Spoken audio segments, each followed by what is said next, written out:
till Jesus emphasized his love for me.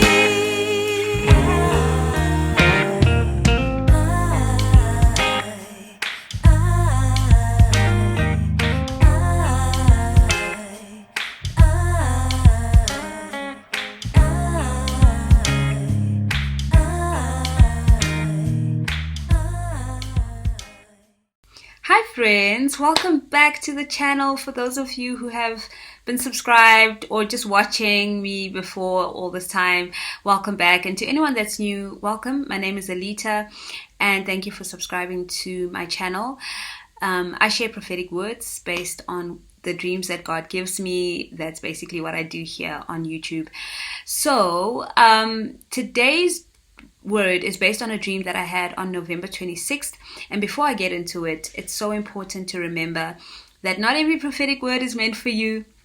Please pray, take it to the Lord, ask him to confirm it for you if you believe it's for you.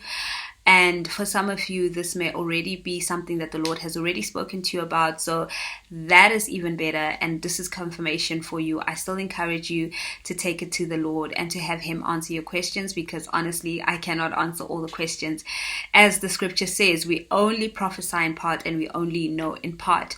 So having said that, let's jump straight to the dream. So this is a simple, straightforward message today. It's a short dream and the message is really beautiful. So in the dream, I just remember just being in this, I can't even describe the place properly, but it looked like I was like in the savannah or something, in the African savannah. But there was like this, like a tunnel which would lead out onto the open road or the open area. And I remember going through this tunnel, coming from somewhere like underground sort of, and just working my way up out of it. And then I remember doing it again. So the first time it was really difficult. It was so hard to do it. And then the second time it was a little bit better, but it was still difficult. And then the third time it was a breeze. Like I knew exactly what I was doing and I was able to just get out of the tunnel. So it's like the cycle repeated itself.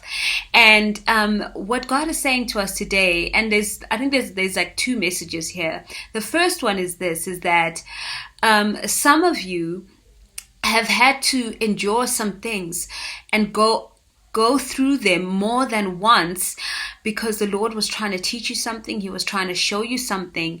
And he's saying that for some of you, you have reached a point where you've actually learned that lesson. You fully understand what God is trying to speak to you about this particular thing. And you are not going to have to go through this over and over again, because now you get it. I think that's such a beautiful message. He's just ready to release you.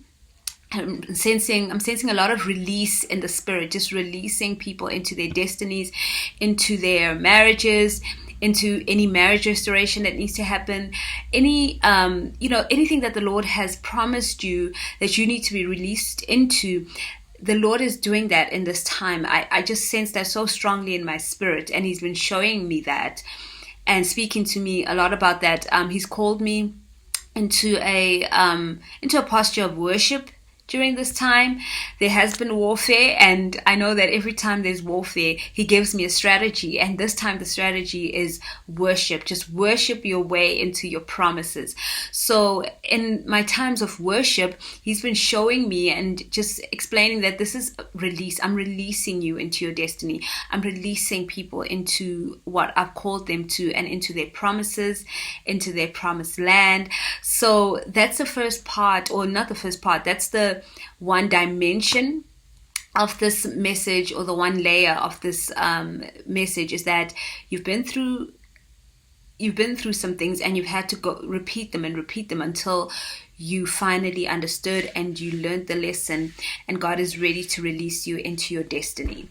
Now, the other level, or the other part, or the other dimension to this dream is that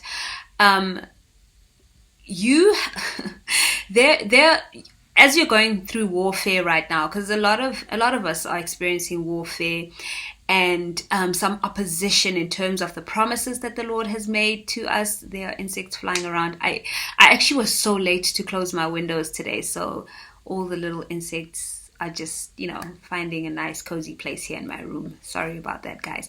Anyway, back to the message. Sorry, I saw something flying across my screen. Anyway, back to the message. So, as I was saying, you're facing all this warfare, opposition. It feels like the promises are they're just about to happen, but there's so much opposition. You're feeling like there's delay happening. But what the Lord is saying is that He has given you strategies. He's taught you how to handle each situation. He, in your time that you were in the wilderness, He was training you up. He was doing some healing in you. And so you've grown. There's so much growth that has happened. And you understand things so much better now. And what He's saying is, don't forget that. I'm so sorry. Let me just mute all sounds. Sorry, guys. Don't forget that. Don't, because some of you are getting into like this panic mode because it feels like things are just not going to happen because there's so much opposition. You're experiencing all the spiritual warfare and you are worried about, being bewitched and, people stealing your promises or whatever. And what God is saying is that He's taught you how to fight. He's taught you how to win. He has actually given you the victory and you know what you need to do.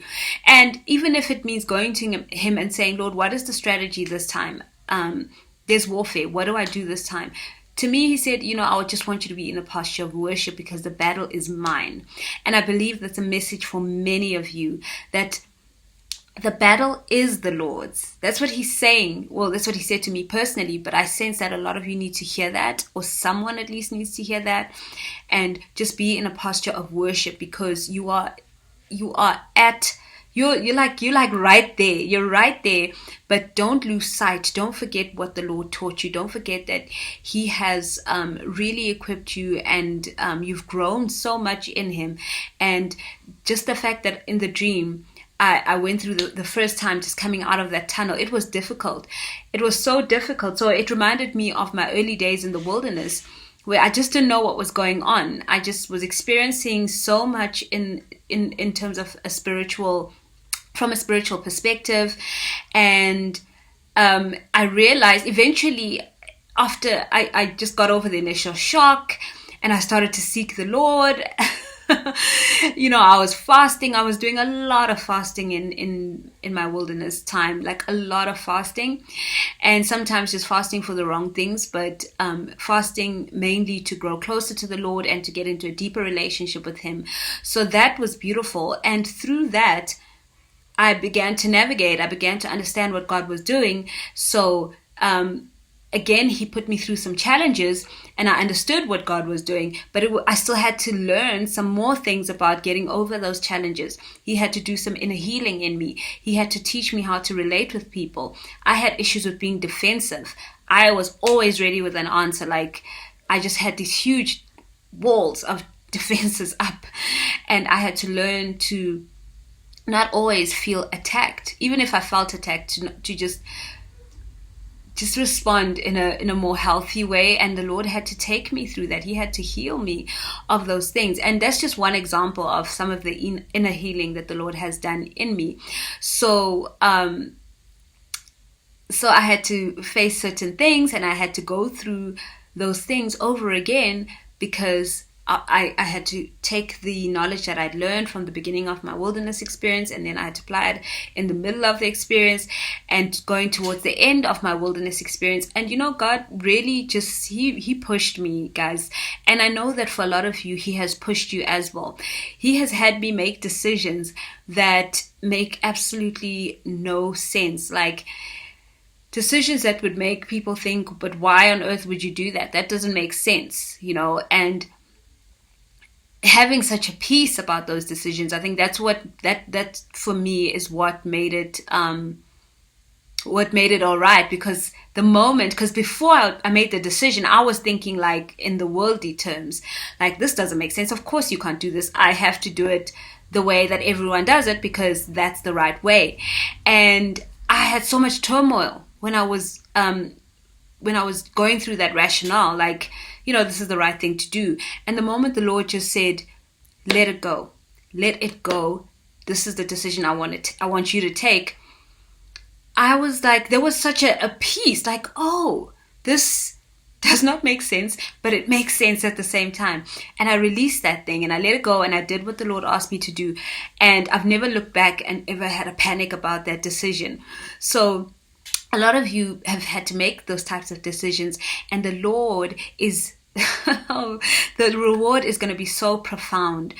You are going to be so surprised, and just so pleasantly surprised by how the Lord rewards you for those decisions that you took in faith. That guys, I know that was a step of faith. For me, it was a huge step of faith, and I know a lot of you have taken steps of faith and you haven't even seen the fruits of it yet. But trust me, God is going to show you, and you're going to be just pleasantly surprised by it. So what God is saying to us now is that you've been through that tunnel a few times, and it was very difficult at first. Then it became easier because you understood, but you still had to learn some things. But because it was still difficult, you still had to go through a lot of some painful uprooting of things, whatever it was that you were carrying. And now you are just at a point in your life where you understand, you've had the lessons, God has taught you so much, and he's saying that you are so ready for something new. You are ready for the new challenges, and he's saying no matter what it is that may be happening around you, whether it's things in your personal life, whether you're trying to get a process moving forward and things are not coming together and you're feeling like there's so much opposition, God is saying that he has equipped you and you know what to do. You're going to sail through this. You're going to sail through it if you remember all the lessons and how he taught you and what you need to do. And even if it means starting off with a prayer of, okay, Lord, what's the strategy? Let's go. There's already an ease there. There's already a peace, because you know that God is going to come through and he's going to take you through the situation. If you are, we are all going to be, exposed to whatever world events are coming up, and there are things that are coming up. In 2021, the Lord showed me in the new year, there are things that are going to happen. There's a storm coming. There's a storm coming. There's no mild way to put this. But if you are walking with the Lord, if you are in relationship with him, if you are, part of the righteous remnant, and being part of the remnant isn't about this exclusive club where no one else can enter. It's just that you have allowed yourself to be a vessel that the Lord uses. You have sacrificed your life, just like Jesus sacrificed his life. You're saying, Lord, my life is yours. Do with it what you want. Have your way. Have your will. I am yours. It's not about excluding anyone, really. That's the thing with the remnant. So what God is saying is that he's going to protect his people. You will even thrive when the world is going through turmoil. You are going to be you're going to excel. There's going to be so much divine promotion, acceleration, elevation, exaltation. The Lord is really going to change your life for the better.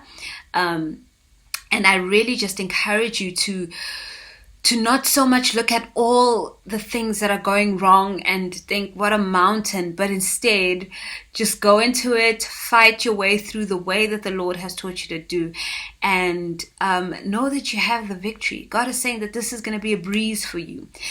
You went through the toughest part. You've been through the most difficult part, and now you're just going to sail through these issues because you understand. You understand how God works. You understand what needs to be done. So I just pray that this message has been clear to you guys, and that it's been a blessing to you. The way God has been speaking to me in these past few days that I've been in this posture of worship has just been so profound and so beautiful. And like I said, he's releasing so many of you into your destiny. So many of you. And he really requires faith. just like he taught you in the wilderness, asking you to make certain decisions. Now you know what it means to walk in faith, to take that decision and move forward, even though you don't have the full story. He's going to take care of everything. Guys, I forgot to give you the scripture for today.